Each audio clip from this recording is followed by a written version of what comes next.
Bienvenue au Chaos Show, ce deuxième épisode. Très content d'être encore avec vous. Vous l'avez découvert, c'est notre premier épisode. Je pense que vous l'avez aimé aussi. Matt, qui est encore avec moi aujourd'hui. Gros show, je pense que je vais dire ça toutes les fois. Encore un gros show qu'on a aujourd'hui. Ben, l'actualité se bouscule. Je pense que ça va être hebdomadaire, ça va être un gros show tout le temps. En passant, merci à tous ceux qui ont dit des commentaires sur le premier show. On les prend. Gênez-vous pas pour nous dire ce que vous pensez. Gênez-vous pas pour nous donner peut-être des suggestions. Nous autres, on veut construire ça avec vous autres. On construit ça ensemble, mais s'il n'y a personne qui nous écoute, c'est plate. C'est plate. Tu sais, justement, là, est-ce que nous, on pense qu'un tel a gagné une décision, etc. On aime ça s'astiner, c'est ça qui est le fun, c'est ça qui alimente le débat, je pense. Absolument. Puis, vous avez vu qu'est-ce qui se passe dans le Chaos Show. On parle de nouvelles, on parle des nouvelles, des combats qui s'en viennent, qui s'y a passé, des entrevues aussi qu'on va avoir à toutes les semaines. Cette semaine, on a quelqu'un qui arrive du champ gauche. Carrément. Colette Provencher qui va être mon invité dans ce Chaos Show-là. Donc, ne manquez pas ça. On a fait des capsules instructives aussi de combats, de techniques qu'on va vous présenter éventuellement sur les extras sur Chaos Sport, sur la plateforme. Donc, éventuellement, ça va venir aussi. Donc, on a voulu un peu montrer des techniques, peut-être pour apprécier un peu plus quand tu regardes un combat, surtout de Jiu-Jitsu ou peu importe. Oui, puis je pense que c'est ça, Pat, c'est une mission qu'on s'est donnée aussi. On veut démocratiser le sport. Surtout dans les MMA, des fois, on peut s'y perdre quand on est quelqu'un qui n'a jamais pratiqué ce sport-là. Fait que oui, on va au sol, on va debout, on va aller contre la cage éventuellement. Fait qu'on veut vraiment que quand vous regardez un show maintenant, vous le voyez d'un œil complètement différent. C'est complet, ce coach-là. Ah, c'est incroyable. Ben, on commence avec le premier round. Round 1. Matt, premier round, qu'est-ce qui s'est passé dans la dernière semaine ou dans les dernières semaines? Il y a eu un show de boxe au Casino de Montréal. Un des plus gros combats de boxe féminin de l'histoire qui a eu lieu au Québec, ici. Mary Spencer, 40 ans quand même, c'est une vétérane de ce sport-là. Mary Spencer qui se battait pour le championnat du monde WBC, WBO, WBA. Un gros combat face à la championne Michaela Myers. 21 victoires, 2 défaites. Myers, elle est solide. Malheureusement pour Spencer, elle a perdu. Mais on parle des deux combattantes, mais on parle de l'ampleur de ce combat-là aussi féminin qui a eu lieu ici à Montréal. Ben, c'était historique, tu sais, puis encore, on se répète, mais malheureusement, peut-être pas assez de visibilité non plus. C'était majeur. On aime bien tous notre Canadienne Spencer, mais Michaela Mayer, c'est une top mondiale. Elle a eu une décision partagée qu'elle avait perdue contre Alicia Baumgartner, qu'on parlait la semaine dernière, qui va affronter Léa Baudouin, justement. C'est les ligues majeures, championnes dans 2 divisions différentes. C'est une bête, puis c'était vraiment le titre linéal qu'on appelle WBC, WBO, WBA. Ça aurait mérité un peu plus d'attention. Puis le combat était bon en plus. Là. C'était vraiment une clinique. Là. C'était excellent. Puis dans cette soirée-là aussi, je pense qu'on a vu une super vedette. Ouais. Peut-être pas Knight parce qu'on le connaît, mais là, on le voit qui éclore honnêtement. Là, c'est Wilkins Mathieu, 20 ans, 15 victoires, 0 défaite, 10 KO, qui a gagné par décision face au vétéran Shaquille Finn. 33 ans, donc vraiment, c'est un gros test pour lui. Je me suis déjà entraîné avec Finn plusieurs fois. Un excellent boxeur. C'était la première fois qu'il se faisait envoyer au tapis au 3e round. Mais il faut parler de Mathieu. Là. 20 ans seulement. Honnêtement, c'est un diamant, ce gars-là. C'est un diamant, c'est peu de le dire. Maturité physique que j'ai remarqué de lui. Pour un gars de 20 ans, moi, je me rappelle à 20 ans. C'est pas fini, là. Ben non, c'est ça. On s'entend qu'on atteint notre apogée autour de 25 ans, même 30 ans, les combattants. Écoute, ce gars-là, maturité physique, au niveau de ses frappes, variées. Son uppercut a rentré toute la soirée. C'était spectaculaire. Comme je te disais dans l'entrée de jeu, Pat, avant qu'on commence en ondes, un peu comme Christian Mbili, mais encore plus varié dans ses shots. Ouais. C'était spectaculaire. Pour vrai, c'est un diamond. Plus in the rough, c'est un diamond. Manque juste à voir son ascension, ça va être spectaculaire. Puis tu sais, s'il y a une ascension vraiment incroyable. Il a dit en entrevue, il dit, moi, je veux devenir champion du monde, prendre un retraite à 26 ans. Je veux pas recevoir des coups de poing sur la tête jusqu'à 30 ans. Il dit, moi, mon but, c'est d'avancer rapidement dans les classements, de gagner le championnat du monde, défendre mon titre 2-3 fois, faire de l'argent, puis m'en aller. Tu vois que le gars, il a une tête, il a une tête sur ses épaules quand même. Ben, les nouveaux athlètes de sport de combat, c'est ça aussi. On l'entend souvent des commentaires du genre. Puis tu sais, à 10 KO déjà sur 15 combats, il prend les grands moyens, il veut donner un show. On se répète, si tu ne donnes pas de show, tu ne montes pas rapidement. Lui, il a compris ça, surtout à la boxe, qui a besoin de ce genre d'athlète-là. Ouais. Dans les super moyens, en plus, moi, 168 livres de mémoire, c'est une de mes divisions préférées. Ouais. On aurait au Québec, sous la même bannière, Mbili et Mathieu. C'est incroyable. Là. Les années, les tickets vont se vendre au Québec, tant mieux. Pour vrai, là. L'important pour lui, c'est de bien le bâtir, je pense. Pas sauter d'étape. Dans une bonne équipe, je pense, comme je te disais, il a une bonne tête sur ses épaules aussi. Écoute, moi, ça me fait capoter de voir des combattants comme ça, des jeunes combattants avec autant de talent. À 20 ans seulement, 16 combats professionnels, 15 combats professionnels déjà. Je veux dire, il n'a pas perdu de temps. Là. Puis, tu sais, si on est capable de le bâtir comme il faut, puis de bien le promouvoir autour de ça, là, ça pourrait devenir vraiment une bonne tête d'affiche. C'est la clé internationale. Puis comme tu dis, tu sais, je me répète, maturité. Il avait gagné 5 fois les gants d'or, je pense. Il a fait ses devoirs. Puis on voit les athlètes, ils arrivent prêts tout de suite. Avant, ça s'est tiré un peu plus. Les gars, ils ont 20, 22 ans, sont prêts. Fait que c'est vraiment hot. Il faut juste l'entourer. Ben c'est ça. Ben, je pense qu'on l'a fait face à Finn. C'est un gros test. Ouais. Pour vrai, c'est un vétéran, Finn. Il s'est battu contre des très, très bons boxeurs ici au Québec, des Brésiliennes, des choses comme ça. C'était vraiment un gros, gros test pour lui, pour un jeune combattant. Je veux dire, il affrontait, je ne veux pas dire que c'est pas un homme à 20 ans, mais il n'a pas fini de se développer physiquement. Mais là, il affrontait un homme à 33 ans. C'est un autre game. C'était un autre game, exactement. Puis il a passé à travers. Puis je pourrais compléter là-dessus. J'aime beaucoup la nouvelle tangente que la boxe prend, c'est-à-dire d'arrêter de monter des fiches en en plus finir, puis de pas avoir pas avoir de vrais tests avant 30 combats. Ouais. Quand il y a eu le combat avec Crawford contre Canelo il y a déjà presque 2 mois, le co-organisateur, le cheikh arabe, qui disait justement qu'il faut emmener la boxe vers ça. Il faut arrêter de monter des fiches, puis il dit on devrait calquer sur le MMA un peu plus, où un gars, après 10-12 combats, ben écoute, on le sait qu'il est solide, on les fait se battre, puis on a un show tout de suite. Ben, c'est parce qu'avant, à la boxe, la mentalité, c'est que tu perdais un combat important, ta carrière était finie. C'est fini. T'sais, c'est ça la différence avec les arts martiaux mixtes aussi, c'est que à l'UFC, mettons, là, tu perds un combat, t'es pas fini. Là. Tu peux toujours revenir, tu vas pas te définir avec... Le monde va pas te définir avec une défaite. Voilà. À la boxe, c'est souvent ça. Ça a souvent été ça que, OK, tu montes une fiche, après ça, tu as tellement peur d'avoir une défaite qui va te faire mal que tu seras plus capable d'avancer après. On cherche la fiche immaculée. Tu sais, regarde, Canelo a perdu contre Crawford. Je veux le voir se battre encore, Canelo. Ouais. Tu sais, je veux dire, ça n'enlève rien. Oui, sauf que lui, il a fait son histoire avant comme il faut. Là. Oh, oui, c'est ça. Mais bon. En tout cas, moi, j'ai hâte de le revoir, Mathieu. Là, vraiment, c'est une star en devenir. Gabe Stevenson. Ouais. Gabe Stevenson a gagné l'or aux Jeux olympiques de Tokyo en 2020 en lutte style libre. 26 ans seulement, lui aussi, c'est un jeune athlète. Là, il veut s'en aller vers les arts martiaux mixtes. A déjà fait un combat à LFA, gagné au premier round. Là, il s'est en allé vers plus de la dirty boxing, qu'on appelle le gagner au premier round encore en 15 secondes.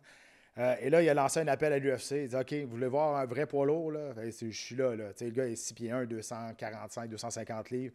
Mais c'est tout un athlète, puis souvent, tu vois les lutteurs, des fois, être un peu unidimensionnels. Quand même des bonnes mains. Ce qu'on a vu à Dirty Boxing en fin de semaine, là, ça sort, bon, je dirais pas qu'il s'est battu contre un jambon, mais je vais le dire pareil. On va rester gentil. mais ouais. on a vu quand même qu'il y a des qualités athlétiques incroyables. Il a 26 ans seulement. Puis Gabe Stevenson, pourrait redonner un peu pourrait redonner un petit peu les lettres de noblesse à l'UFC pour les Américains. Ça va pas très bien pour les Américains. Les champions américains à l'UFC, là, il n'y en a pas. Là. Il n'y en a pas en ce moment. Je pense qu'il n'y en a pas en ce moment. Il y en a pas. Il y en a peut-être un ou deux. Il faudrait que je vérifie. Mais il fut un temps que c'était ça. C'était les gros lutteurs américains qui gagnaient. Les Daniel Cormier, les Brock Lesnar, des affaires comme ça. Là, il n'y a plus ça. Fait que, tu sais, Gabe Stevenson, pour l'UFC, pourrait être vraiment payant. Là. Je rebondis sur ce que tu viens de dire, Daniel Cormier. Je le vois un peu comme ça. Cormier, quand il est arrivé, c'était pas juste un lutteur. Il y avait déjà tôt dans Strikeforce et tout. Des mains quand même. Une bonne boxe. Ça a un gros potentiel. Puis ce que j'aime, c'est qu'il était dans toutes les directions un peu. On s'entend, le gars, il a beaucoup de followers sur les réseaux sociaux et tout. Il y a 1,4 million. C'est immense là, pour un gars, pour un lutteur, en fait. Là, il était censé se battre sur CGI, Craig Jones Invitational. C'était lui qui était supposé faire le combat final contre Craig Jones. Il avait justement choqué le combat pour aller se battre à LFA. Ça, c'est juste, quand Craig Jones, c'était juste Jiu-Jitsu. Oui, c'était juste un fight de Jiu-Jitsu. Puis honnêtement, j'aurais vraiment aimé voir ce combat-là. Fait que c'est un gars qui ne se limite pas à rien. Oui, c'est un gros lutteur, mais tu vois que justement, pratique son debout, pratique le sol aussi. Grosse vedette en devenir. Puis la division des poids lourds en a besoin d'un. Là. Ça ferait du bien. C'est ouvert. C'est très ouvert. C'est ouvert. Un Américain comme ça. Il n'y a pas une grande profondeur à l'UFC chez les poids lourds. Il y en a rarement eu, en fait. Il y a eu des meilleures années. Il y a eu des meilleures années. Mais un vrai top 10. Ouais, un vrai top 10, exact. Je ne veux pas dire que c'est facile de rentrer dans le top 10. Sauf que. Avec les années de Cain Velasquez, Junior Dos Santos, etc., tu avais vraiment Brock Lesnar. Les mêmes Verdum qui était là. Exact. Tu avais vraiment un top 5 à 8 intéressant. Mais ça ne dépasse jamais ça. Là, on a besoin plus que jamais. Oui, c'est ce que je pense aussi. Je ne veux rien enlever à Derek Lewis. Mais Derek Lewis, il a de bonnes claques. Il est quand même assez plus agile qu'on pense. Oui, c'est un athlète mais il est pareil. assez unidimensionnel. Et c'est ça qui est le danger chez les poids lourds. Ça a souvent été ça. Ouais. Les combattants étaient très unidimensionnels. C'était des gros bonhommes avec une claque. Tout à fait. Mais là, tu vois les nouveaux qui arrivent. Tu sais, les Thomas Aspinall, qui est une ceinture noire de jiu-jitsu brésilien, qui est capable de se battre un peu partout. Cyril Gane, ultra mobile. Cyril Gane avec un sol meilleur qu'on pense. Puis, comme tu dis, il bouge comme un 185 livres. Ouais. Ça, c'est intéressant. Tu sais. Oui, exact. Les Fait que, athlètes. tu sais, tu vois plus des Roy Nelson avec la grosse bedaine, qui était le fun à regarder. Mais aujourd'hui, Ben voilà. Comme tu disais, Derek Lewis, c'est cool quand il enlève ses bobettes puis tu le quittes, là, mais à part ça... Donc, on c'est veut ça. juste que Derek Lewis gagne pour l'entrevue d'après. Clairement. C'est toujours une anthologie. Chez Cause Sport, on est en train de bâtir une grande famille avec plusieurs contenus, dont évidemment le hockey, le football, le soccer, le golf et maintenant des sports de combat. Sur l'application causesport.tv, ben, vous avez de l'extra, vous avez des entrevues également. On a l'application que vous pouvez télécharger et aussi abonnez-vous à notre chaîne YouTube. Vendredi passé, il s'est passé un gala de Karaté Combat. Ouais. On parlait du pit la semaine passée. Tu disais que le BJJ... UFC BJJ avait comme un peu volé le concept du pit. Le bowl versus le pit. Exact, c'est ça. Je parle de ça parce que Karate Combat, c'est le 57e événement. Déjà. Il y a plusieurs anciens combattants de l'UFC qui s'en vont là. Ça, c'est du combat juste debout, dans une espèce d'entonnoir avec les côtés qui sont en angle, que tu peux t'accoter dessus. Même si tu es couché sur Tu peux sur le marcher mur, dessus tu peux pour marcher faire dessus, un- tu peux frapper ton adversaire. Il y a des combattants, je pense que ça va mieux ça que l'UFC, les arts martiaux mix au complet. Tu sais, Uriah Hall qui est là, c'est son premier combat avec Karate Combat. Je pense que c'est sa place. Là, Bien sûr. honnêtement. Sam Alvey, qui s'était fait, je pense qu'il a perdu ses 6-7 derniers combats à l'UFC. Il se faisait démonter. Il est arrivé là. Il est devenu champion du monde de Karate Combat. Tout de suite. Tout de suite. Louis Peña, qui était là aussi, qui a gagné. Comme Mike Perry à Bare Knuckle. ouais. Tu sais, je veux dire, c'est juste debout. C'est spécialiste du combat debout. C'est dommage à l'UFC. Tu pognes un bon lutteur, c'est terminé. Tu sais. Là, c'est le fun pour eux autres. Tu sais. Puis je regardais ça d'un œil, encore 1 an et demi, 2 ans. Je riais un peu de ça. Tu sais, le nom Karate Combat. Ouais. Là, je ne veux pas choquer personne aujourd'hui sur le karaté. Je suis un gars de jiu-jitsu. Je trouve donc que c'est Mais non, merveilleux. mais tu sais jamais. Tu sais. Voilà. Puis finalement, c'est du kickboxing plus qu'autre chose. Là, tu sais. On s'entend. C'est vraiment excitant.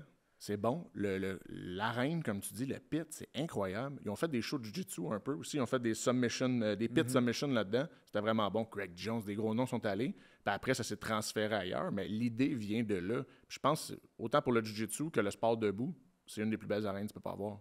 L'action n'arrête pas. Non, c'est ça. Tu peux pas te sauver. Il n'y a là, pas de tu sais. Puis cage, même, tu vas c'est te ça. sauver. Puis même si tu t'en vas sur ces murs, tu peux utiliser les murs. Le gars, il se couche sur le mur, tu peux continuer à, continuer de à frapper. attaquer. Tu sais, tu parlais des gros noms, là, les ambassadeurs aussi de ce show-là sont quand même assez importants. Tu as Bass Rutten, Georges Saint-Pierre, Lyoto Machida, puis tu as Stephen Thompson. Fait que, tu sais, ceux qui pensent que c'est pas sérieux, regardez Non, les ambassadeurs qui emboîtent cette organisation-là, c'est assez important. Là. C'est très sérieux. Puis le président de ça, là, son nom juste sur mes notes, il s'appelle M. Hassim Zaidi. President Awesome sur Instagram, rien de moins. Un espèce de Dana White à sa façon, très flamboyant. Ouais, très flamboyant. Très flamboyant. Ceinture noire de jiu-jitsu, de judo, de karaté, champion du monde de kickboxing aussi. Tu sais, le gars, il sait de quoi il parle. C'est vraiment un personnage. Je pense, c'est rafraîchissant. Honnêtement, ça donne des bons shows. Ouais, puis tu sais, l'affaire là-dedans, c'est que les shows que tu vois un petit peu moins, c'est pas nécessairement qu'ils sont moins bons, c'est juste que la promotion autour, tu sais, ils mettent, je veux pas dire qu'ils mettent pas assez d'argent, peut-être qu'ils n'ont pas l'argent pour le mettre non plus, mais c'est la clé de faire connaître les promotions, c'est justement tout l'argent que tu vas mettre pour montrer cette promotion-là. Tu sais, Karate Combat, tu regardes ça, quand tu tombes là-dessus, tu n'as jamais vu ça, c'est spectaculaire, là. Ah, il y a toujours des fun à highlights. regarder, là. Tout le temps. Tout le temps des highlights. Puis tu parlais de moyens au début. Je pense qu'il n'y a pas plus tard qu'il y a 2 ans, il a fait un gros show à Miami dans le backyard de son père, je pense, justement, President Awesome. Ben, bref, c'était vraiment dans le backyard de lui ou son père. Tu sais, ça te donne une idée, mais le gars, il y croit, puis il met son temps là-dessus. Puis, comme tu dis, les ambassadeurs y croient. Puis il y a eu beaucoup de shows gratuits sur YouTube, ça c'est intéressant aussi. Mais ils vont aller voir des shows, des deals de télé un jour, ça c'est sûr et certain. C'est le produit, là. Le produit est là, puis pour les athlètes, j'espère aussi, tu sais, pour ça avoir semble-t-il qu'ils sont bien payés. Ouais. C'est ce qu'il dit. En tout cas, c'est pas public comme les commissions athlétiques, mais semble-t-il qu'ils sont bien payés. Tant mieux. Ça donne plus d'argent à des gars que peut-être ils n'ont plus de chance de rayonner au UFC. Ça leur donne dont Sam Alvey. Ben oui, Sam Alvey qui bon s'est athlète, donné une deuxième vie à sa carrière. Raya Hall, on se rappelle tous de son coup de pied renversé tough, mais... C'est son seul highlight, là, d'ailleurs. Là, Exact. mais dans l'UFC, pogne un lutteur, c'est pas fait pour lui. Non. C'est ça. Il avait essayé face à Gegard Moussassi. Là. Il avait envoyé deux fois à terre avec un coup de pied renversé. Il reste super spectaculaire. Mais c'est ça. La game aujourd'hui, c'était trop unidimensionnel. Non, oublie ça. Puis c'est une game de lutteur aussi. Le grappling. Le grappling, carrément. Moi, j'ai fait tout à l'envers. Hein. Moi, j'ai appris la lutte à la fin. Si tu me demandes, c'est quoi il faut faire en premier pour devenir un bon athlète d'arts martiaux mixtes, commence par la lutte. La lutte, mon ami. Lutte défensive ou offensive, ça va te sauver la vie. Dès que tu décides où ça peut aller le combat, t'es gagnant. Oui, parce qu'à un moment, c'est sûr que tu vas te retrouver au corps à corps maintenant. C'est inévitable. Il y a même Pereira qu'on voit unidimensionnel. Non, ce gars-là est capable de se défendre au sol. Il y a une technique de défense contre la lutte. Il est dur pour très solide. Ouais. Fait que tu peux pas juste être unidimensionnel aujourd'hui dans l'UFC. Ce qui s'est passé aussi samedi passé à TVA Sport, si vous nous avez suivis, il y avait un événement au Apex. Ouais. C'était le 10e événement cette année au Apex. Et il y a plein de monde qui nous demande pourquoi on fait encore des shows là. Parce que là, la pandémie est finie. On peut voyager, on fait des fight nights. Oui, on fait des fight nights dans différentes villes aux États-Unis. Quand il y a des gros noms sur les fight nights. Oui. Là, évidemment, du côté de la finale, c'était Garcia contre Onama. Garcia qui a complètement démoli Onama. C'était de toute beauté. 6 victoires consécutives, 5 KO là-dedans. Puis il a demandé un combat plus important. Puis avec raison, je pense que là, il est rendu là. Mais pour répondre à la question pourquoi au Apex, c'est assez simple. C'est que pour l'UFC, lorsqu'on n'a pas des gros noms vendeurs comme tel, c'est gratuit de faire un show là. C'est un studio de télé qui a été construit pour la série Contender.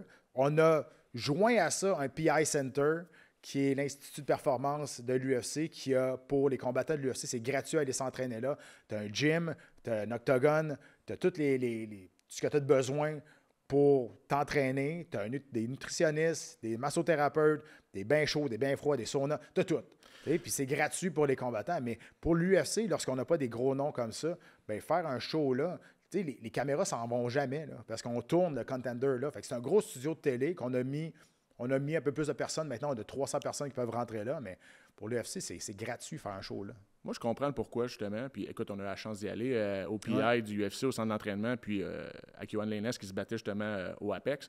C'est comme Disneyland, là, carrément, pour un combattant d'arts martiaux. Là, écoute, j'ai rêvé aller là. C'est un rêve que j'ai eu dans ma vie. Puis moi, je comprends pourquoi l'UFC fait ça. Moi, je me rappelle la vieille époque là, que tu avais 4-5 pay-per-view par année. Pendant 8 ans, UFC Fight Night, tu as rendu à UFC Fight Night 20 seulement. Maintenant, il y en a des shows d'UFC. Je comprends que la compagnie ne peut pas tout le temps faire des gros shows à grand déploiement pour des newcomers, comme on a eu en fin de semaine, qui donnent des bons galants en passant. Fait que moi, comme amateur, je vois ça d'un bon oeil. J'en ai juste plus. Par contre, peut-être que ces shows-là seraient intéressants sur semaine. Moi, exemple, excuse l'anglicisme, mais bencher un jeudi soir ou un mercredi, regarder un Fight Night au Apex, peut-être que moi, je trouverais ça plus intéressant qu'un samedi. Un samedi. Mais qu'il le fasse là, moi, j'ai pas d'enjeu avec ça. Est-ce que c'est moins.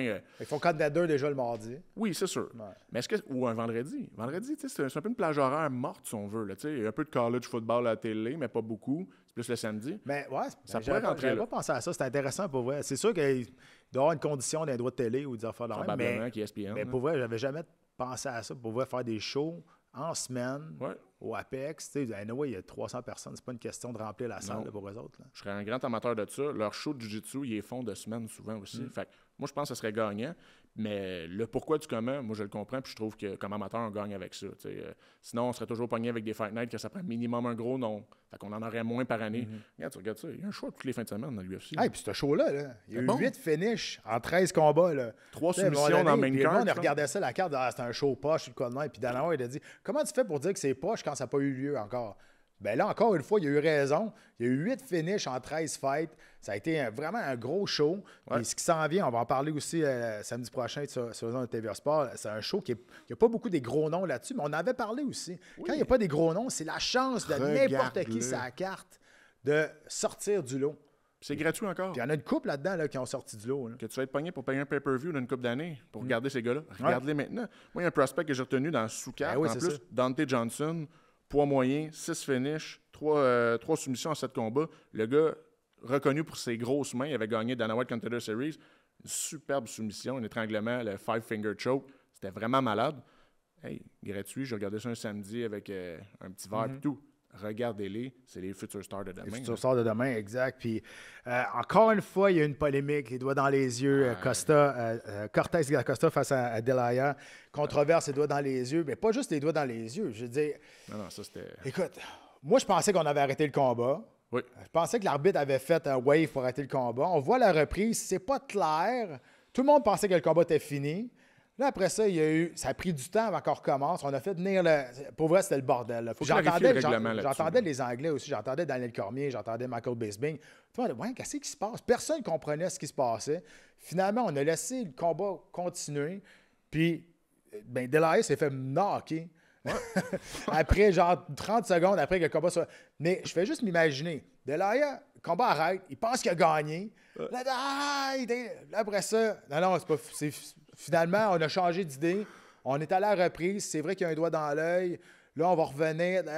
Puis là, il faut qu'il reparte. Imagine le drop d'adrénaline puis rebondir. C'est sûr que ça a joué dans la balance, ça, c'est sûr. Parce que quand le combat a recommencé, il était un peu flat. Hein. C'est impossible, ça ne joue pas dans la balance. Le momentum, l'émotion, comme tu dis, vient de dropper.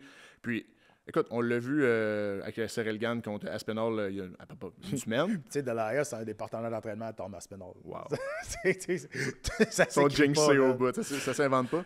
Mais on l'a vu. Là, il faudrait peut-être clarifier le règlement là-dessus. Je ne sais pas, les commissions athlétiques, ça semble être le bordel à chaque fois que ça se produit. Là, tu sais que là, dans la semaine prochaine, ils vont faire, la commission athlétique à Vegas, font une grosse réunion sur 3 points. Il y a Herb Dean qui va aller là aussi. Cool. Là, savoir, est-ce qu'on enlève un point immédiatement quand c'est une faute? Comment on va essayer de trouver une manière de peut-être changer l'équipement ou peu importe. Il va y avoir vraiment une grosse réunion. Ça va être ça le point d'intérêt. C'est les doigts dans les yeux. Mais tu sais, encore une fois, qu'est-ce que tu veux faire? Il n'y a rien de magique, là. Puis moi, je pense qu'il y a toujours un niveau accidentel là-dedans. Encore là, je me répète de la semaine dernière. Mais c'est une faute. Est-ce que tu enlèverais un point immédiatement? Je le compare beaucoup au coup dans les parties génitales. T'enlèves-tu un point tout de suite? Ça va vite dans l'action. Parce que c'est accidentel, mais c'est illégal. Le coup au niveau des parties génitales, ça bouge vite. Ton adversaire a bougé. Oups, tu te ramasses, tu as baissé son niveau. Tandis que le doigt dans les yeux, c'est que tu n'as pas fermé ta main. Ouais.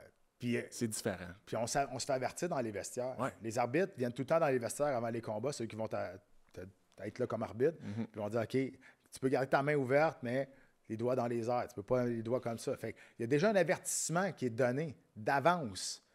Donc, si tu le fais dans le combat, ça fait 2 avertissements. C'est le deuxième. Puis le deuxième, tu serais supposé te faire enlever un point. Je pense que moi, une faute, c'est une faute. Donc, quand le gars s'agrippe après le grillage pour se faire empêcher de se faire amener au sol, très bon point. Ça devrait être un point immédiatement. C'est triché. Automatique. Tu grabes le short. Exact. C'est triché. C'est une faute. Ouais. Je veux dire, au hockey, là, tu vas faire un double chèque. Là, tu vas dire, ah ouais, mais je pensais pas le frapper pas fort de même. Ouais, mais c'est une faute. Tu en vas à pénalité. C'est la même chose. 1-2. Tu manques ton stop en auto, tu as un ticket. Exact. Je veux dire, moi, je pense qu'il y a peut-être trop de tolérance là-dessus. Ouais. Puis ça a fait qu'à un moment donné, les combattants étaient comme, okay, je vais me donner un avertissement, 2. Puis il n'y a pas. Des fois, des arbitres vont donner un avertissement et des arbitres qui vont donner 3 avertissements. À Mané, il n'y a pas de règle comme telle. Vois-tu, exemple, dans mon sport, le jiu-jitsu, c'est très standardisé, ça. Autant au niveau du stalling qu'au niveau des points, qu'au niveau de tous des avertissements. C'est normé. L'arbitre ne peut pas le faire à sa guise. C'est pas suggestif, c'est normatif. Fait que moi, je pense qu'on devrait standardiser davantage, définitivement. Cette carte-là est Tempa Gorimbo, malheureusement, qui a perdu. Ben, heureusement pour son adversaire. C'est parce qu'on avait parlé de son histoire qui était écœurante. Mais il va revenir. Le pire, c'est que ça avait bien commencé. Il avait gagné le premier round, mais il a complètement gazé out après. Il a manqué de gaz, vraiment. C'est ça qui arrive. Ça avait été quand même une bonne guerre de lutte. T'es surpris? Pour vrai, c'était pas supposé d'être comme ça. Je pensais que ça allait changer plus que ça. Mais c'est ça. Fait que ça a été une bonne carte, pour vrai. T'sais, des fois, t'as pas d'attente, puis ça sort, puis 8 finishes en 13. C'est à regarder. Mais j'aime bien ton idée des Fight Night au Apex en semaine. Là. Sur semaine, c'est fait pour ça. Comme les Boxing After Dark qu'il y avait avant. À la boxe, c'était sur semaine. Bref. Bon, ben c'est ce qui s'est passé cette semaine. On s'en va à ce qui s'en vient. Puis ça, ben c'est le round 2. Round 2. Round 2, ce qui s'en vient, on va aller dans tous les sports. Oui, on va parler de Jake Paul et de Gervonta Davis. Qu'est-ce qui s'est passé? Qu'est-ce qui s'en vient? À ce jour, ce qu'on enregistre le podcast, peut-être quand il va sortir, il va passer d'autres choses, mais à ce jour, c'est les nouvelles qu'on a. Mais avant, je veux parler d'un athlète d'ici qui excelle dans le jiu-jitsu brésilien pas au Québec, pas au Canada, sur la planète entière, c'est la meilleure combattante canadienne qu'on a eue en jiu-jitsu brésilien. Brianna Sainte-Marie, qui s'entraîne avec Brazilian Top Team. Parle-moi un peu d'elle, parce que moi, je la connais. Qu'est-ce qu'elle a remporté? Qu'est-ce que ça veut dire, le futur pour elle, présentement, en jiu-jitsu brésilien? Ben, le futur, je te dirais qu'il est maintenant, dans son cas, est à son apogée, est incroyable. On parlait de Jonathan Dibella la semaine dernière. Kickboxing. En kickboxing. C'est l'équivalent féminin de jiu-jitsu de cette personne-là. Tu veux dire qu'elle excelle, mais qu'elle n'est pas connue. Elle n'est pas connue. C'est ça. OK, je comprends, le jiu-jitsu, c'est peut-être plus de niche, mais écoutez, athlète international, une belle athlète, une belle attitude, une belle image, c'est pas rien, là. Brianna Sainte-Marie, là, elle a gagné les championnats du monde en no-gi 2 fois en ceinture noire. IBJJF, médaillée au World's No-Gi, comme je viens de dire. Elle a gagné des podiums à tous les 4 grands événements majeurs, c'est-à-dire les Worlds en gi, les Euro, les Panam, le Brasilio, qu'on appelle aussi. Elle a gagné partout des podiums. C'est vraiment... Puis elle est polyvalente en plus. Elle a gagné, même dans les événements professionnels, WNO, c'est une organisation de Jiu-Jitsu pro. Elle a été championne de ça. Elle a fini 2e à ADCC, qui est une des 2 plus grosses organisations au monde. Combat Jiu-Jitsu, tu sais, le Jiu-Jitsu avec de Eddie Bravo, là, avec les mains ouvertes. Les mains ouvertes. Qui est comme un hybride d'MMA et Jiu-Jitsu. Grosse ceinture, championne de ça. Elle a tout gagné. Son palmarès, c'est incroyable. Je ne sais pas si ça se dit une finisseuse, là, mais elle y va pour le kill. Là. Pas pour gagner avec le temps. Elle y va pour finir. Ah, vraiment, tu sais, dans le jiu-jitsu, des fois, hein, c'est une guerre de position puis de points. Elle, c'est pour le finish tout le temps. Un jiu-jitsu très, je dirais, classique. OK? C'est pas quelqu'un de... Bon, des termes que vous ne connaîtrez pas, qui fait des berimbolo puis des trucs du genre. Non, une garde classique, passe la garde, soumet ses adversaires. Elle a affronté l'élite, elle a vaincu l'élite mondiale aussi. Elle est championne aussi de quelque chose qui est très intéressant. La Fédération internationale, IBJJF, fait à chaque année, au mois de novembre, son événement qu'on appelle The Crown.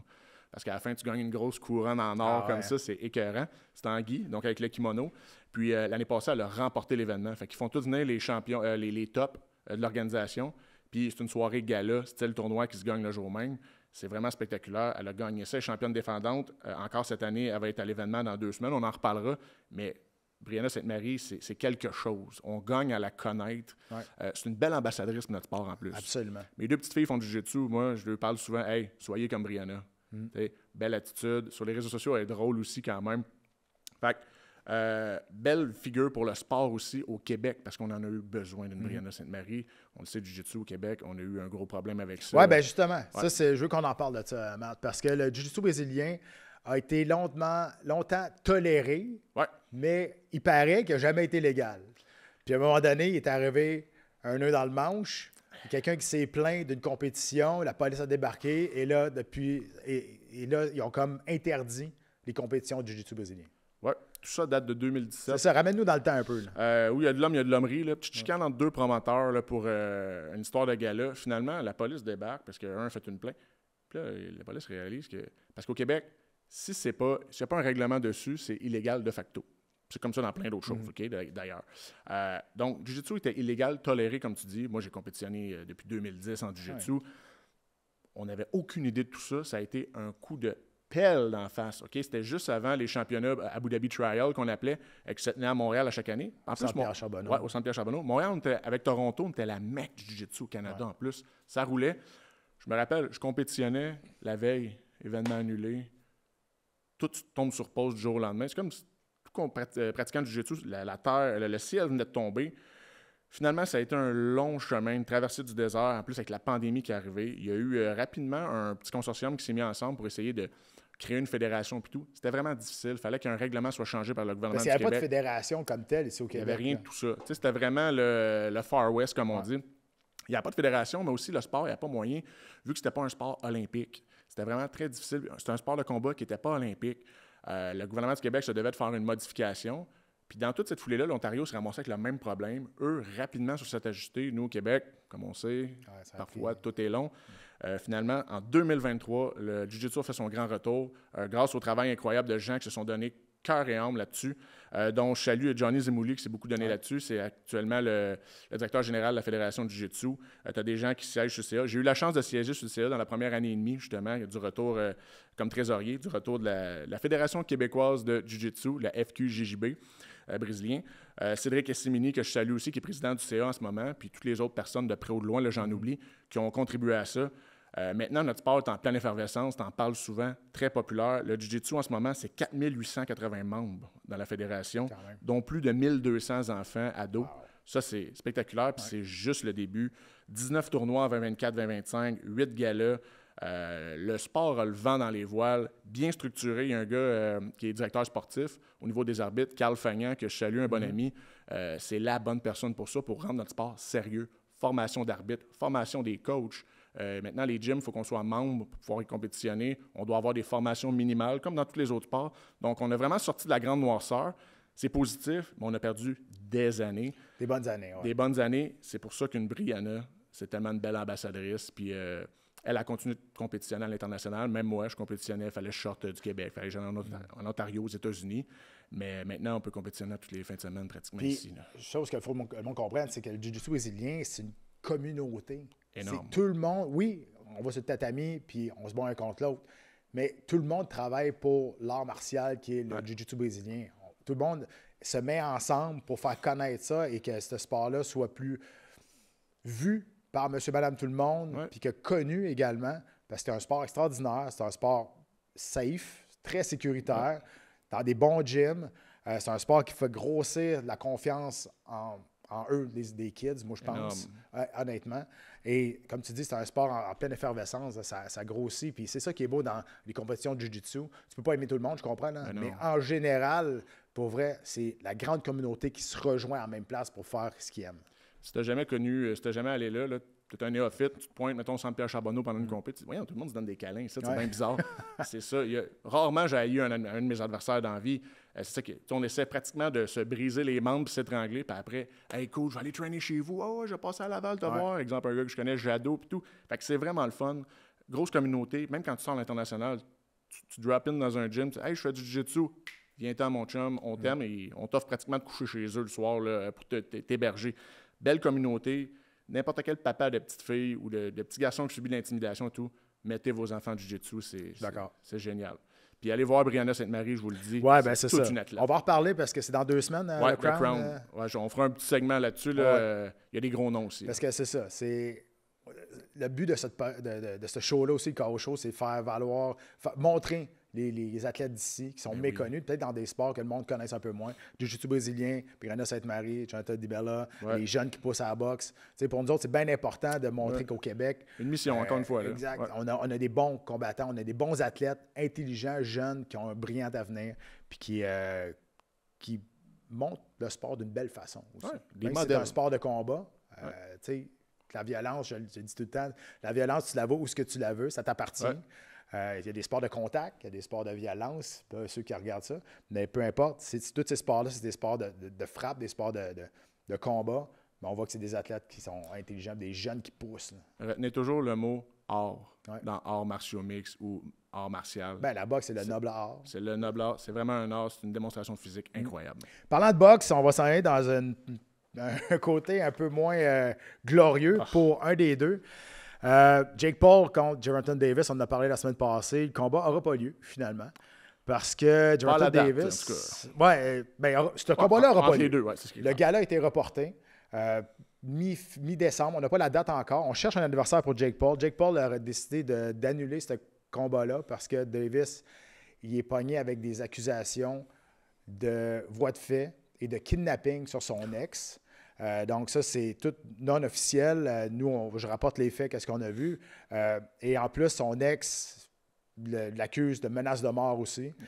C'est dur, on rapporte les faits, mais c'est dur de croire que c'est pas vrai, parce qu'en 2020, il est arrivé exactement la même affaire pour Gervonta Davis. C'est pas la première fois. Là. Honnêtement, ce qui est arrivé, c'est que le 27 octobre dernier, dans un bar à Miami, il l'a sorti, il l'a tabassé devant du monde, puis une marde. On va se le dire, là, Gervonta Davis, c'est un bon boxeur, mais comme personne, c'est une belle vidange. Un déchet, ouais. Mais là, ce qui va se passer, c'est que justement, Jake Paul a dit, moi, là, je fais la promotion des combats pour les femmes. J'amène des femmes sur mes cartes, comme Kim Clavel la semaine passée nous expliquait. Là, c'était Léla Baudouin en combat de championnat du monde face à Baumgartner. Je peux pas me battre face à un gars qui bat des femmes. Ça fait pas de sens. Fait que là, ils ont décidé d'annuler le combat. Il y a des accusations très lourdes qui pèsent sur Gervonta Davis aussi. Écoute, Moi, je m'en fous bien là, de Davis. Là, pour vrai, je m'en torche vraiment. Je trouvais que c'était un freak show. Je trouve ça plate pour les autres qui sont sur la carte. Je trouve ça plate pour Layla Baudouin qui le prend quand même bien. Elle dit, si on me donnait un mois de plus pour me préparer, ça a bien roulé quand même. Un bon moral. Oui, exact. Ouais, parce que c'est un combattant, quand on se fait annuler un combat ou pour reporter un combat, c'est dur sur le moral. Là. C'est tellement d'efforts, ta coupe de poids, tout le kit. Il faut que tu piques au bon moment aussi. C'est ça, exact. Jake Paul, je retiens ce que tu dis. Oui, il a beau dire, puis je suis content qu'il le dise. Je promous le sport féminin, je peux pas me battre contre ce gars-là, mais pas la première fois. Il y a des limites au freak show. Ouais, non, c'est ça. Regarde, tu signes un contrat avec ce gars-là, tu sais qu'il y a déjà eu dans le passé des démêlés avec la justice pour de la violence conjugale. Come on. Il y en a d'autres. Il y en a d'autres personnages que tu peux faire un freak show avec. Là. C'est ça. Oui, mais il y en a de moins en moins. Oui, je sais. Dirais, parce que là, personne ne veut remplacer. Là. Il n'y a pas grand monde qui veut le remplacer. Écoute, Ngannou, il a dit, Francis Ngannou, il dit, hey, man, tu ne manqueras pas de respect de même. Là, je ne suis pas un remplaçant, moi. Là, puis, j'aurais peut-être peur pour Paul. Face à Ngannou. Le freak show a une limite, là, on s'entend. T'as Ryan Garcia, qui lui avait dit, oui, je suis intéressé à remplacer. Il est sous contrat avec DAZN. Oscar De La Hoya ne veut pas le laisser aller. Évidemment. T'as André Ward, qui a le nom est plané, mais c'est pas vraiment sérieux.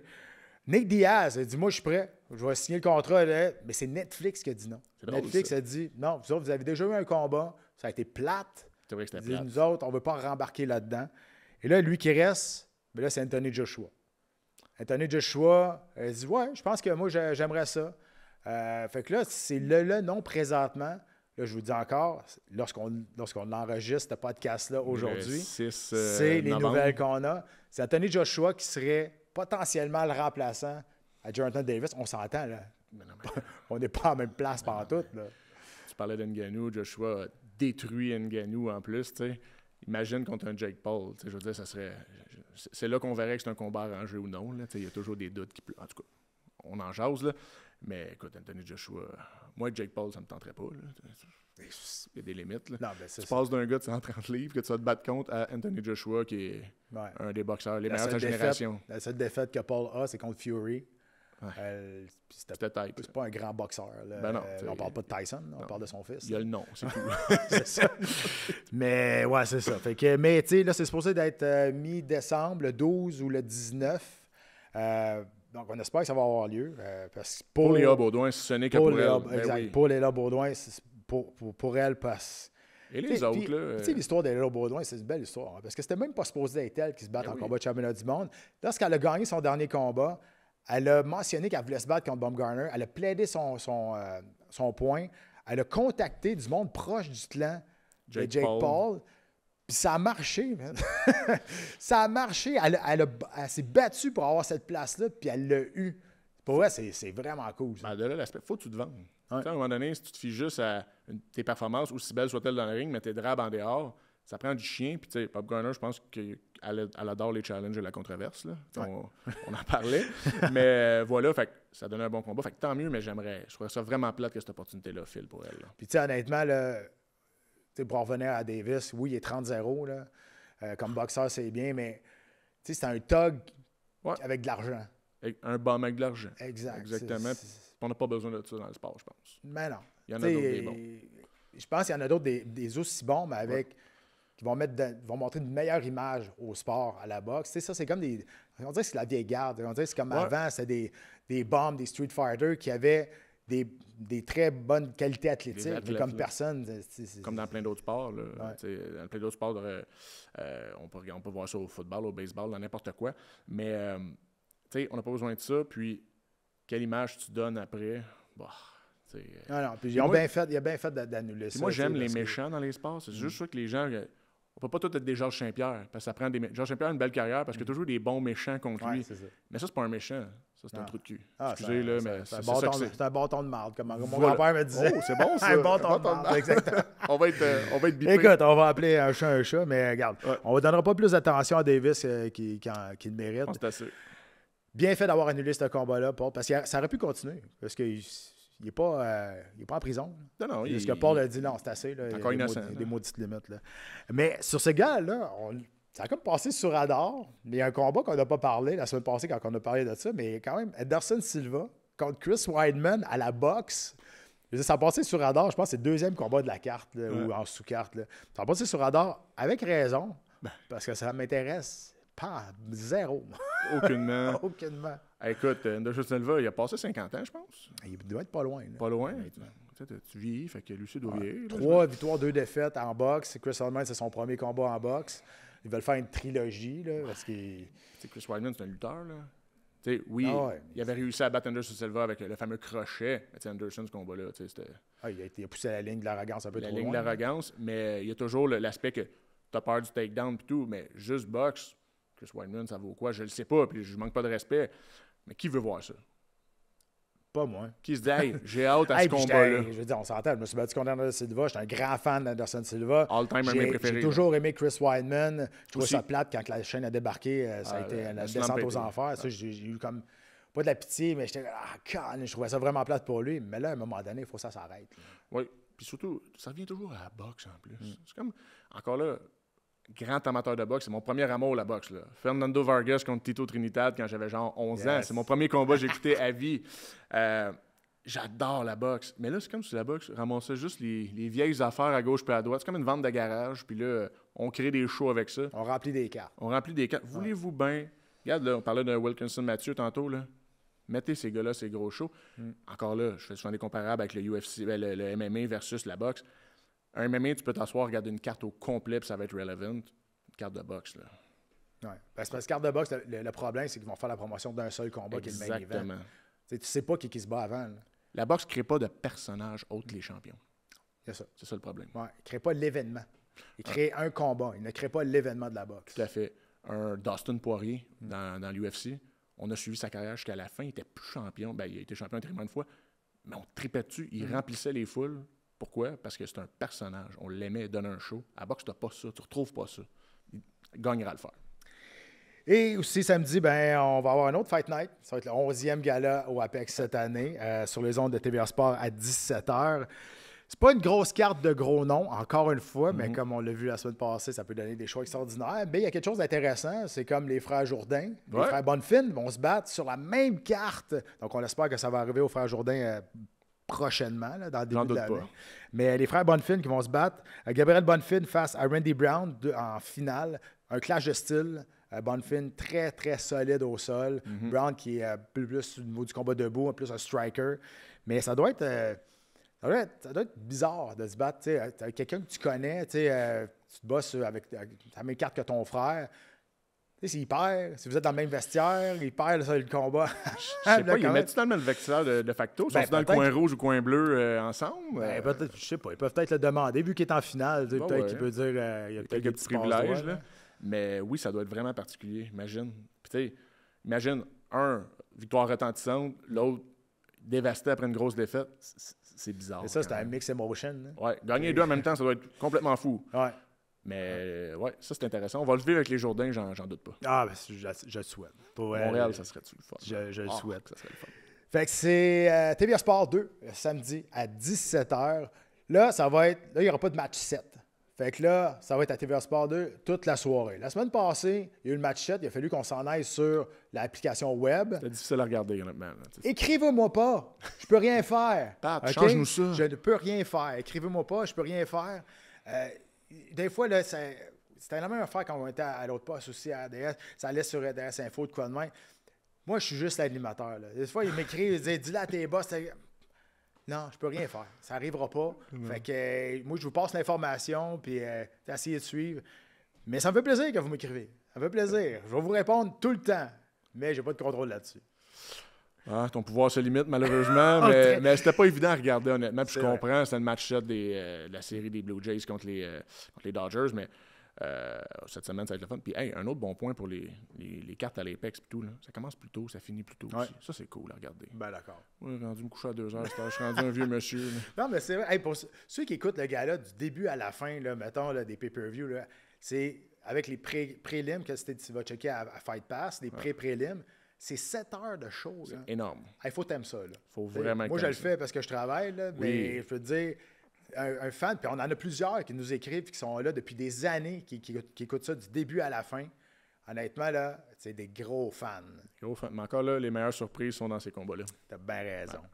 Hey, ça fait le tour du round 2. Et là, on s'en va dans le croustillant. On s'en va Oh, à Hype Poke News. Hype Poke News.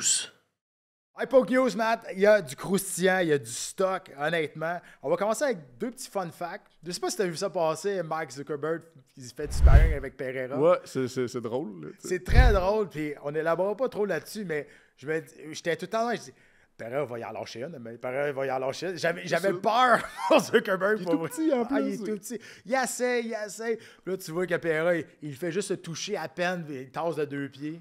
Zuckerberg, pas la première fois en plus, il avait fait justement des gros entraînements avec Mikey Musumeci qu'on parlait la semaine passée. Il tripe sur les arts martiaux. Il a fait un combat avec Elon Musk, là, à un moment oui. donné. Là. Genre, j'étais entraîné avec Elon Musk. J'avais oublié ça.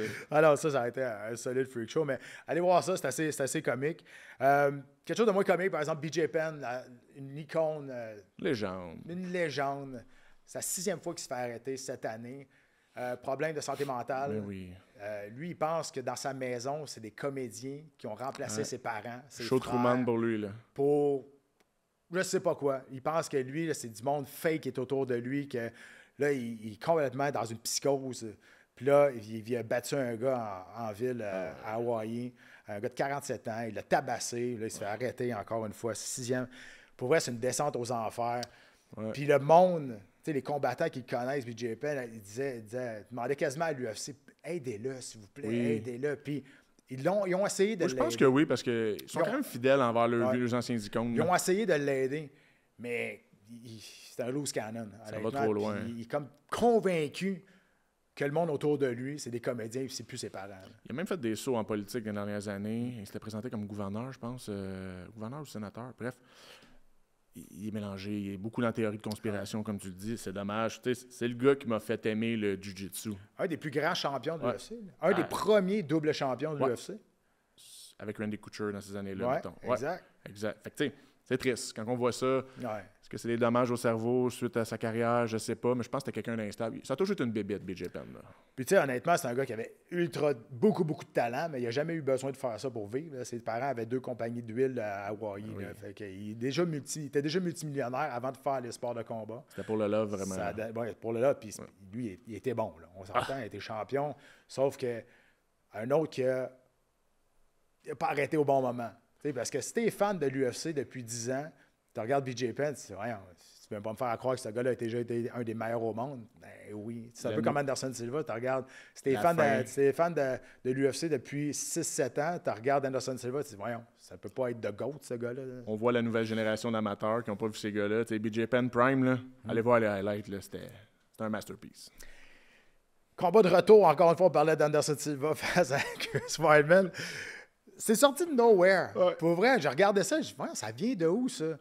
Manny Pacquiao, qui veut son combat revanche face à Floyd Mayweather. Ces deux-là se sont battus en 2015. Ouais. Mayweather a gagné par décision unanime une clinique de boxe, on va se le dire. Il n'y avait pas de... Pacquiao, il dit qu'il était blessé à l'épaule, puis qu'il veut avoir son combat revanche. Il aimerait ça faire ça, évidemment, avec Netflix, à la Sphère à Vegas. Dana White avait dit comment ça avait été compliqué de faire un show de combat là. Ça doit pas être évident. Il dit, je ne retournerai plus jamais là. Mais non, c'est pas fait pour ça. C'est pas fait pour ça, mais... Boys, tu sais, Floyd Mayweather, son dernier combat de boxe, c'était face à Conor, là, en 2017. Oui, exact. Puis, écoute, je pense que les deux sont encore en forme, là, mais de là aller voir se battre à l'aube de la cinquantaine, encore là, je vois pas la pertinence. On parlait de Weidman puis de Silva tantôt. Qu'est-ce qu'on veut voir? Moi, Floyd, là, il a une fiche immaculée. Ouais. C'est mon idole de boxe. Je veux dire, boxe, je mets une grosse parenthèse, boxe seulement. Qu'est-ce qu'on va aller chercher là, de voir 2 gars à la fin? Comme Roy Jones qui s'est battu contre... j'ai un blanc, là, il y a quelques années. Il s'est battu contre Tyson. Contre Tyson? OK, puis ça va changer quoi? Non, c'est ça. Mais tu sais, Pac, il va avoir 47 ans en décembre. Floyd qui a 48 ans. Problème d'argent un peu, peut-être, je pense, Pac. Pac, problème avec le fisc. Le fisc, ça s'est pas bien passé. Il n'a pas payé souvent ses taxes. Ça se rattrape. Il y a 2 choses qu'il faut toujours que tu payes dans la vie, c'est tes taxes puis tes déductions à la source. Mais c'est ça. Puis tu sais, Mayweather, son dernier combat, c'était face à McGregor en 2017. Pacquiao, en 2021, il avait perdu. Ouais. Un combat par décision unanime. Ça avait été assez ordinaire. Mais je sais pas. Peut-être qu'il y a de la rancune depuis 10 ans, depuis 2015. L'argent, encore une fois. C'est 2015, ouais, c'est 2015, c'est ça. Depuis 10 ans qu'il a perdu. Puis, Il le prend pas. Mais encore là, moi, je vois ça encore comme une histoire du vieux stock qu'on veut faire du nouveau avec. Je pense qu'il y a d'autres vedettes. C'est parce que le premier combat, ça avait généré des millions et des millions en revenus. C'était le plus gros all-time. Il n'y avait rien de proche avec ça. Rien de proche. Ouais. Et là, ça va être un coup d'épée dans l'eau. Qui va regarder ça? Encore là, c'est sur Netflix. Quand il y a un show sur Netflix qui est le fun pour les promoteurs, c'est que le show est déjà payé. Il est payé, vendu. L'amateur, c'est gratuit, entre guillemets, si tu payes ton Netflix. Tu vas le regarder quand même. Moi, je vois pas l'intérêt du tout. Moi non plus. Vraiment pas. Mais on va le regarder pareil. C'est sûr et certain que je le regarde quand même. Daniel veut faire son retour. Ça fait presque 6-7 mois qu'elle est sur les réseaux sociaux, qu'elle est en entrevue à gauche, à droite, elle tire à feu sur tout le monde. Boulet rouge sur tout le monde. Honnêtement, Ronda Rousey qui veut revenir.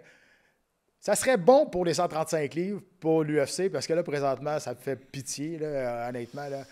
Il y a Ronda Rousey qui va revenir, t'as Amanda Nunes qui va revenir, va se battre contre Kyle Harrison. Mais quand c'est Raquel Pennington, ta deuxième aspirante à 135 livres, respect pour elle, elle a une belle carrière, mais c'est pas du matériel de pay-per-view et de champion. C'est ça. Fait que ça ferait du bien à l'UFC de revoir des grosses vedettes comme ça. Alors, on sait que là, Mackenzie Dern est devenue championne. Ils peuvent bâtir quelque chose alentour de ça. Elle n'est pas à 135 livres, mais il reste que des vedettes féminines. Il n'y en a pas tant que ça dans l'organisation. Sauf que là, elle essaie de faire un retour, mais elle se fait pas aimer tant que ça. Là, parce que là, personnage, Ronda. Je vais te dire, elle revient, elle a le couteau entre les dents, mais elle attaque tout le monde. Elle attaque les fans de l'UFC. Elle critique les fans de l'UFC. Elle a critiqué un peu l'organisation. Elle a envoyé en dessous de l'autobus Joe Rogan, puis pas à peu près. Come on. Honnêtement, là, je la vois pas venir, celle-là. Il y a quelque chose en dessous de ça. Ben, c'est sûr. C'est une longue histoire. C'est une vieille affaire. C'est sûr. Mais tu sais, de la façon qu'elle l'a emmené, he's a fan, he's not a fighter, c'est un amateur, c'est pas un combattant. OK, mais tu peux pas dire ça aux gens. Elle dit que c'est un fan avec un auditoire. Exactement. C'est pas un expert. C'est vrai. Puis ce qu'elle sous-entend là-dedans, c'est que, tu sais, fait que vu que tu n'es pas un ancien combattant du UFC, tu peux pas te prononcer. Ça n'a rien à voir. Là. Ça n'a rien à voir. Puis tu sais, dans ton appréciation du public, ça t'aide pas. Vraiment pas.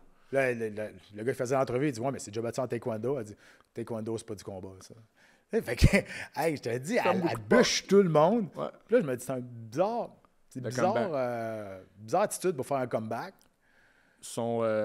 Écoute, sur Barstool, je sais pas si tout ça, le Minuteman, là, je le trouve très, très drôle. Là. Il a fait un segment sur elle, sur le fait qu'elle demande comment 1 milliard pour se battre. C'est ça qu'elle a dit. Elle a dit un chiffre mirobolant dans sa fameuse entrevue-là où elle lance en dessous de l'autobus Joe Rogan. Bref, elle dit... je pense qu'elle disait billion. Là, on va se calmer, Ronda. Ouais. Là, puis je comprends que c'est un show, puis tu lances une image. Il dit, pour 50 millions, tu viens-tu? A billion. Pour 100 millions, tu viens-tu? A billion. J'écoute bien Ronda, aussi vedette que tu as été une icône de le UFC. Il y a des limites, puis... T'es pas parti au top, là. T'es parti avec la descente était rude pour elle. Ouais, ça a été moi, la personne, j'ai jamais trippé sur Ronda. Non. Moi, je comprends ceux qui ont un personnage, qui sont moi, je l'ai rencontré à plusieurs reprises. On s'est battu sur une de ses cartes. Puis c'est pas une personne qui est très aimable non plus à l'extérieur. C'est pas un personnage. Elle est faite de même. Là. Voilà. Ça, je pense que c'était palpable, même derrière l'écran. Fait que, tu sais, je veux dire, c'est bon. Ça nous ramènerait une bonne athlète, une méchante, mais es-tu game shape? Tu sais, Kyle Harrison, là, bonne chance. Là. C'est sûr. Kyle Harrison, c'est quelque chose. C'est une belle histoire. Ah, ben Kyle Harrison qui a gagné les Jeux olympiques à 2 reprises. Ronda qui a gagné la médaille de bronze aux Jeux olympiques. C'est complètement fou. Encore là, je le regarderais. Je pense que ce serait bon. Mais c'est une division, malheureusement, je pense pas qu'il va vieillir longtemps à l'UFC. On dirait que c'est un poids pour les femmes où c'est difficile d'avoir un bon bassin. C'est ça. Un peu comme les poids lourds, un bon bassin. Puis moi, c'est un de mes sports féminins préférés, l'UFC. Parce que c'est spectaculaire. Voir se battre les femmes autant que les hommes, c'est aussi bon un que l'autre. Les 115 livres, les 125 livres, c'est bon. À 135, ça commence. Les filles gazent rapidement, je trouve. Mais ils n'ont pas la force de frappe d'un poids lourd nécessairement masculin. Fait que c'est un petit peu plat. Il y a des mismatchs beaucoup à ce poids-là. Tu sais, Pena contre Nunes, oui, il y a eu un upset à un moment donné, mais il n'y a pas de match non plus, tu sais, au bout du compte. Fait que, non, ben je pense que c'est ça. C'est le retour de Nunes puis de Ronda pour redonner une petite vie à cette division-là qui vit sur le respiratoire artificiel, là, on va se le dire. Ouais, 100%. Là. Tu parlais des poids lourds, ben on va en parler justement. Thomas Aspinall, rapidement, qui reste 2 combats à son contrat, puis son père a dit qu'après ces 2 combats-là, il pourrait s'en aller du UFC parce qu'il veut essayer de faire carrière dans la boxe. Je trouve ça curieux. Je trouve ça curieux aussi. Il faut comprendre que quand tu es champion à l'UFC, quand ton contrat se termine, tu as 1 an additionnel automatique. OK. Donc, si à la fin des 2 ans, il est champion, il va avoir 1 an automatique qui va faire ajouter au contrat. Tu n'as pas le choix. Exactement. C'est arrivé à Ngannou, ça. Ouais, c'était ça. Là, Ngannou voulait aller boxer. L'UFC dit non. Il était champion. Il restait 1 an à son contrat quand il était champion l'année d'extra. Fait qu'il a dit OK, pas de problème. Il dit il me semble que j'ai mal au genou, moi. Il s'est fait opérer au genou. Il était 8 mois out, récupération. Il s'est mis en game shape. Quand il était prêt de se battre, ça faisait 1 an. Il est parti. C'est pour ça qu'il est parti à champion. C'est pour ça qu'il est parti avec la ceinture.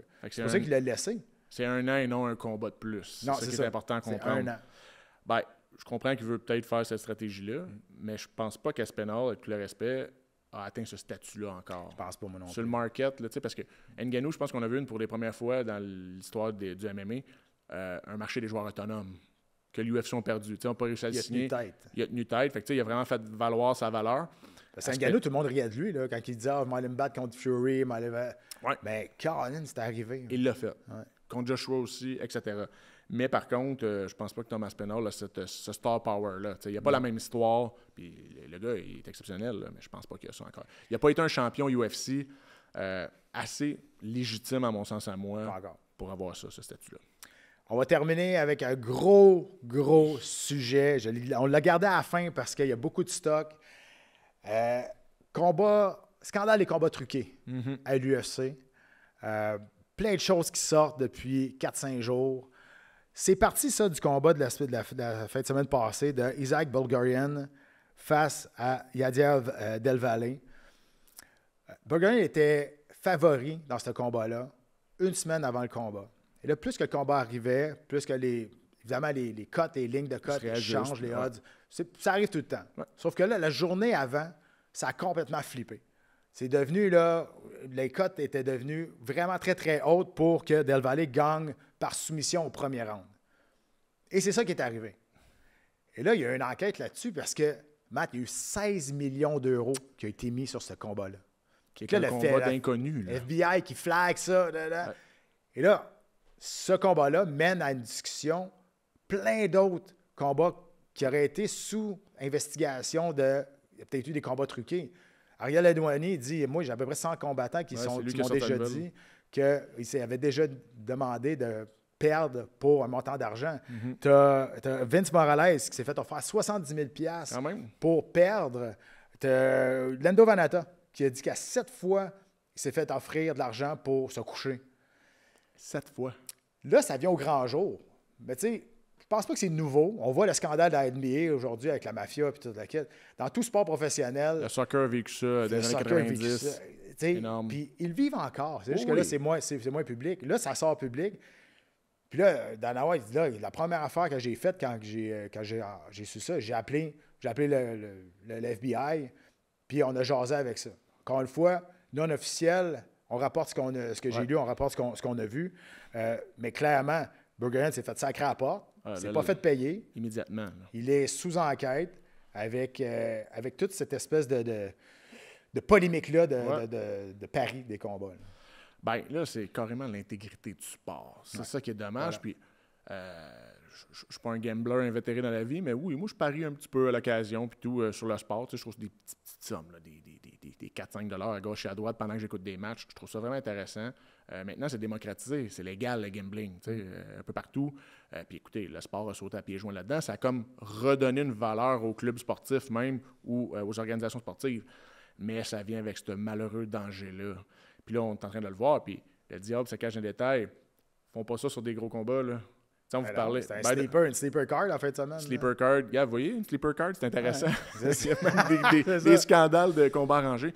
Fait que je trouve ça très grave, puis on va devoir se questionner fortement là-dessus, puis c'est dur à empêcher. C'est dur à empêcher. Puis il y a plein d'affaires qui sortent de cette situation-là. Et on revient toujours aux bourses des combattants. Ben voilà. Voilà. Est-ce que les gars... s'il y avait une paye plus adéquate, ils n'hésiteraient pas à dire « Ah non, moi, je ne me couche pas pour 70 000. Je suis correct avec la bourse que j'ai. » L'UFC, tu commences à l'UFC, c'est 12 plus 12, évidemment. Un gars t'offre 100 000 pour te coucher. Le gars peut y réfléchir, tout dépendant de son bagage, son background. Là. Exact. Fait que, tu sais, là, ça, toute la polémique des salaires vient en ligne de compte aussi. Après ça, ben, tu sais, tout ce qui entoure ce combat-là aussi, tout ce qui entoure ce combattant-là. Tu sais, Mark Montoya, le coach de Burgolian, dit « Hey, moi, j'ai rien à revoir avec ça, mais mon gym se fait attaquer, mon intégrité est démolie. Là. Ouais. Mais moi, je fais juste l'entraîner, ce gars-là. Je suis allé dans son coin, mais je sais pas. » Tu sais, la première fois qu'il est arrivé, c'est James Krause. Il y a une couple d'années, il y a 2 ans, James Krause avec son combattant Derek Maynard, qui ils se sont fait pogner. James Krause n'a plus le droit de coacher, d'aller dans le blacklist coin. Au bout. Il est blacklist, il a encore son gym, mais lui, il s'est fait pogner à faire des paris sur ses propres fights. Parce que tu n'as pas le droit. Ben non, c'est ça exactement. Fait que ça, c'est à partir de là, mais là, c'est rendu beaucoup plus gros. Là. Puis tu sais, je ne sais pas comment tu fais pour penser que personne ne va le voir quand les cotes sont de même, puis là, mané, là, ça vient tac!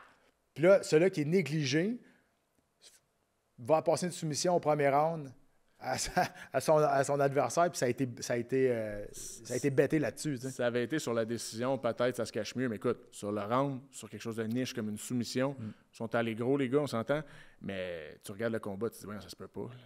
16 millions d'euros. Je veux dire, la cote. C'est pas si c'était quelque chose. C'est un cabochon. Là, mais c'est un vrai problème. Tu parlais de l'NBA tantôt. Regarde, tu parlais des salaires. Moi aussi, je pense que les gars, dans exemple dans l'UFC, ont tellement des faibles bourses que ça ne les protège pas contre toute cette attirance-là. Hey, on t'offre 100 000, tu fais 12. Ah, OK, peut-être. Mais en même temps, les joueurs de l'NBA ils sont multimillionnaires. Puis ça arrive aussi.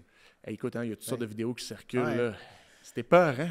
Ben, même pour les gars. Parce que, oui, il y a l'appât du game, mais je suis sûr qu'il y a des gars qui, on le sait. Mais c'est pas toi et moi, c'est la mafia. Là. Ben, exact. Puis, des fois, il y a des gars qui ont des backgrounds douteux dans leur jeunesse et tout. Des petites dettes implicites. C'est pas drôle. Non, ça va être à surveiller pour vrai, parce que c'est une histoire qui n'a pas fini, on va te faire jaser. Fini, parce que là, quand le FBI est là-dedans, là, ça en mêle, c'est parce que ça vient gros. Ah ouais, c'est parce que c'est pas la première fois. Ça, c'est sûr. C'est pas la première fois, mais gros de même. Ouais. Puis là, c'est sûr que c'est l'UFC qui ramasse toute la marde là-dedans. Là, parce qu'on dit tout le temps que l'UFC derrière ça n'a rien à voir. Là, ouais, ça, puis que Dana White, c'est un gros gambler. Ça aide pas. Ça aide pas. Quand il monte ses bêtes. Ben, c'est ça. Tu sais, il reste que ça n'a pas rapport avec l'organisation, ça a rapport avec le sport. Le sport, quand tu vois qu'il y a des affaires de main, tu te rends compte que le sport qui est malade. Là. Un peu, oui. Puis comment tu fais pour justement nettoyer ça? Bonne chance. Comment tu fais pour contrôler ça? C'est du crime organisé. Est-ce que ce qu'on sache, ça existe depuis que le monde est monde dans plein d'autres sphères? Ça va être compliqué. Mais oui, c'est réel. C'est pas juste, ça n'entachera pas trop l'intégrité du sport en général, parce que là, l'affaire, c'est que là, il y a plein de monde qui remonte des combats. Ah ben oui. Ils disent, hey, moi, je me souviens de ce combat-là, ça n'avait pas de sens. C'est sûr qu'il était truqué. Moi, je me souviens de ce combat-là, ça faisait pas de sens, c'est sûr. Là, le monde revient dans les souvenirs, il va dire, OK, mais là, ça date depuis combien de temps, ça? Parce qu'il y a des combats, des fois, qu'il y a eu des surprises, puis ça existe, des surprises. Oui, des upsets. C'est ça. Mais là, tu te poses la question, OK, attends un peu, là. C'était-tu une surprise ou c'était truqué, ça? C'était fixe? J'ai souvent ragé contre des décisions de boxe, décisions des juges. Ça, c'est une chose, OK? Mais jamais je me suis dit, ce combat-là t'a arrangé. Si un jour j'ai ce doute-là dans ma tête comme amateur de sport, c'est comme une partie de moi qui mourrait carrément. Parce que là, c'est-tu vrai, c'est-tu pas vrai? On aime y croire. Pourquoi j'aime autant les sports de combat? C'est parce que quand on est petit, on écoute la WWE. C'est real. Là, ça, c'est real. Ça le deviendrait plus. Ça me ferait bien la peine. Fois, je pense que c'est un gros problème. Le problème part, je pense, des salaires des combattants. Oui. Au départ.